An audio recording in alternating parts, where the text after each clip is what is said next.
In today's vlog, I explore a new area in the Southern Adirondack Park in the town of Benson. One of the methods that I frequently use in order to explore new areas to photograph is I will open up Gaia GPS or AllTrails or even use a Nat Geo paper map, and I'll pick a location on that map that I've never been to. Yes, I like to go to my tried and true locations, but part of the adventure for me is exploring new areas to photograph. Sometimes I'm not so lucky and it turns into just a beautiful day to be out in nature, but other times it can be photographically rewarding to explore an area that not too many people travel to in order to get unique photographs. Welcome to the channel. If you're returning to the channel, thank you for taking time today to visit. If this is your first time visiting, I'm Alan Lebrecht, and I'm an adventure landscape and nature photographer based in upstate New York. This channel documents my adventures hiking, backpacking, canoeing, and camping in order to get unique landscape and nature photos.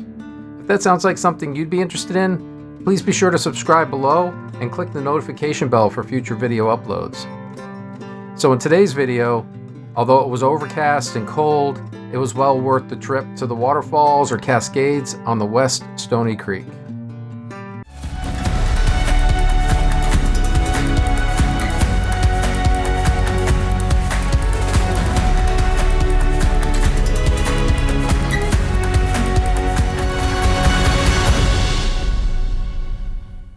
So for today's location, I'm looking at a trail off of Benson Road.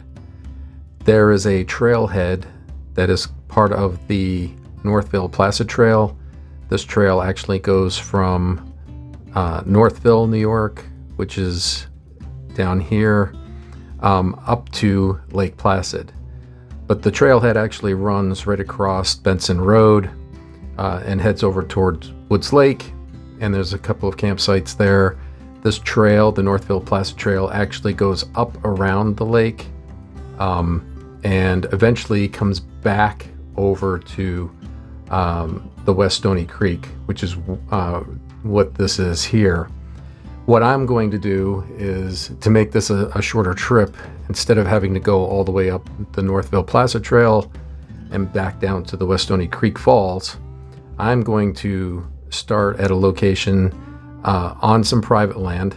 So one of the things that you have to be careful of when you're walking across easements, if you will, on private land is be respectful of the posted signs on both sides of the trail.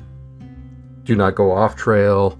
Don't leave any litter or make any types of mess on the trail, because the private landowners are kind enough to allow the public to actually travel through their property in order to be able to get to the actual state trail.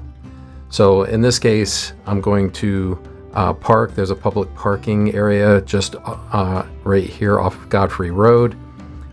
There's a gate here that begins the trail heading toward the public trail. And eventually you get to the border where you're actually going to see that there's pillars in the middle of the trail preventing any type of motorized vehicles from actually traveling on this trail, as well as a sign that tells you that you're on state land again, and on state trail. So the objective here is to take this trail, get to the West Stony Creek campsite number 1, and then I believe that West Stony Creek is next to a second campsite that happens to be off this Godfrey Road spur trail. From here, the Northville Placid Trail continues on. You can either head north here, or you can continue heading southwest on the trail. I don't plan on doing the Northville Placid Trail, but hopefully we'll find the West Stony Creek Falls, and we'll be able to get some good shots along the West Stony Creek once we make this bend and start heading along the north branch of the West Stony Creek. Temperatures are around 38, 39 degrees this morning. Heading to a place that actually has to travel over private land. So this morning I'm wearing my blaze orange and a red jacket, just because here in the Adirondacks it is hunting season, and I just want to make sure I'm being respectful of their hunting season and making sure I can be visible as I'm walking through the woods. So we'll continue on here.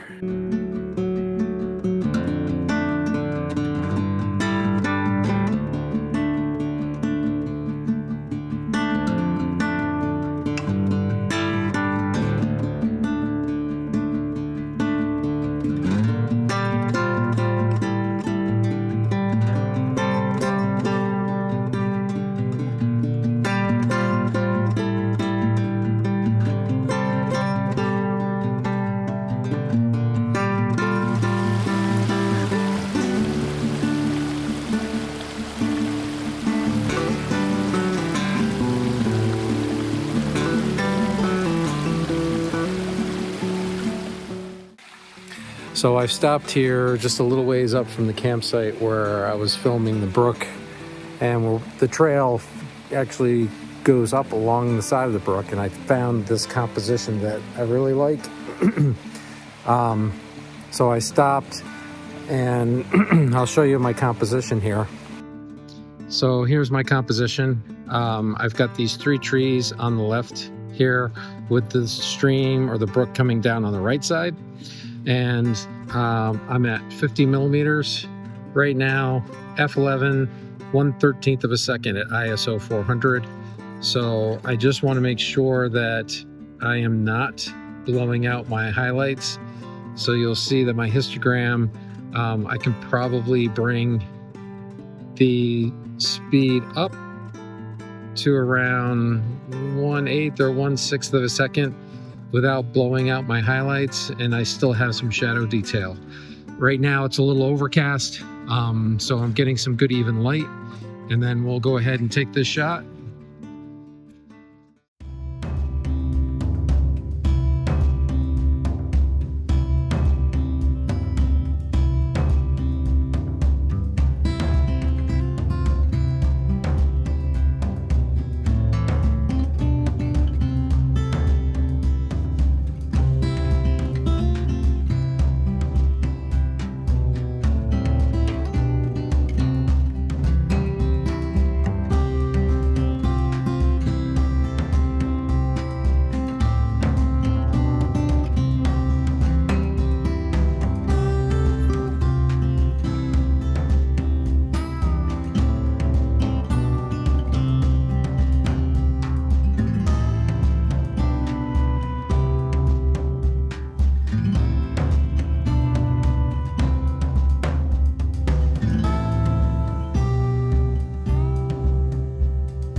So I found the falls, and I'm going to take my backpack off and just scout around here to see if I could find the best composition for the falls. They're not very big. I think it's a 4-foot falls, but it's beautiful anyway. It's peaceful, quiet out here. I haven't seen anybody except one person coming in at the hunting camp, but we'll start looking around. I'll take the camera off my my holster here and start looking around for compositions. And then once I find a composition, I'll bring you guys back, and I'll show you my setup, and then we'll take it from there.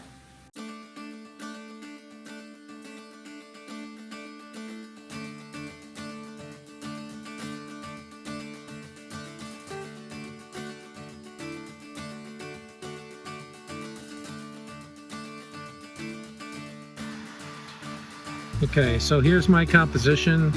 I wanted to make sure that I get down low because I like this tree and the roots that are coming out of the tree. I may have to back up just a little bit because I want to get a little bit more of the roots, but I also don't want to get these trees that are over on the right side. So I'm going to just zoom out a little bit and make sure that I can get the roots in the tree, but then I've got the waterfall in the background. And then I think that balances well with the rocks that are over here. The composition seems to be balanced. The only thing I'm not sure about, and I could probably get rid of in post-processing, is this branch. I could try to get a little bit lower or angle the camera down a little bit lower and see if that addresses that issue. But I'm gonna be, I just boosted up the exposure a little bit so you could see the actual image on the back of the camera. But I'm going to be shooting this at f/16, 1/5 of a second at ISO 400, and we're at 25 millimeters.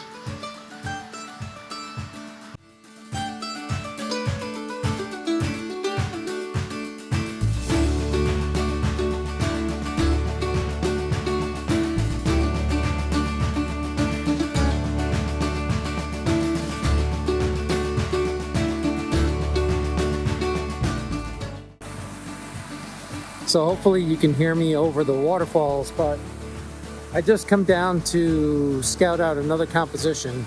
And while I'm down here, the trail actually goes along here and goes up to a bridge.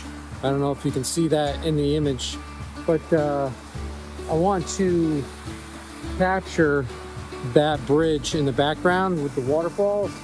But in order to do that, I've got to get over there. So I think what I'm going to do is I'm going to grab my camera bag. I'm going to head up over that bridge, and then I'm going to walk down on the other side to be able to get a better viewpoint where I can shoot up at the bridge with the waterfalls in my foreground. So I'll be right back.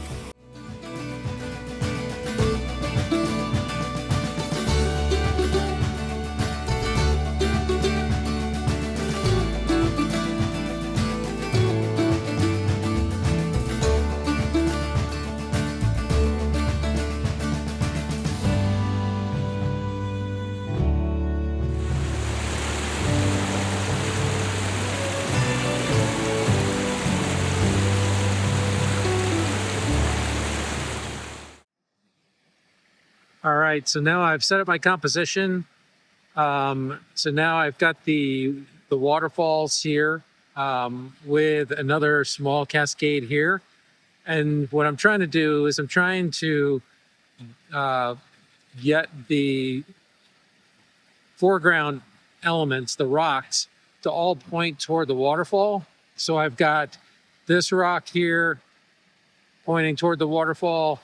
I've got this one here pointing that direction, and I'm anchoring it with this rock. Now, I'm shooting at 35 millimeters. If I bring it back out to 24 millimeters, I start picking up this rock down here in the lower left that I really don't like in the composition. I think it just throws it all off. So I'm zooming in just enough to get rid of the rock and still have balance here in the lower right. And then if you look up toward the top, we've got the bridge going across. And if I go down any lower to try to eliminate that rock in the lower left corner and still be able to see the bridge, that won't happen because I'll get down too low. And what will end up happening is these rocks here will end up getting blocked, will block the bridge out. So I am going to take this shot and we'll put it up on the screen.